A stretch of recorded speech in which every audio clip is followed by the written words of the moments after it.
I think the future is very positive for it. I think, we're going to have to adjust like we always have to.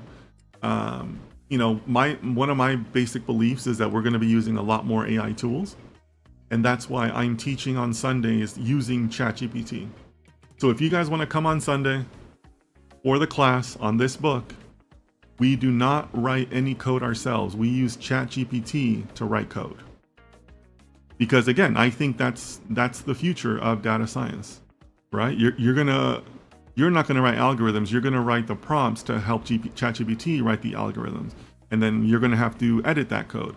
In the classes, we've already seen ChatGPT make mistakes, and we've had to edit some of those items, right? And that's okay because we're still saving time. We're still adopting new tools. So I think the future is still very bright for data science. Don't let anybody tell you any different.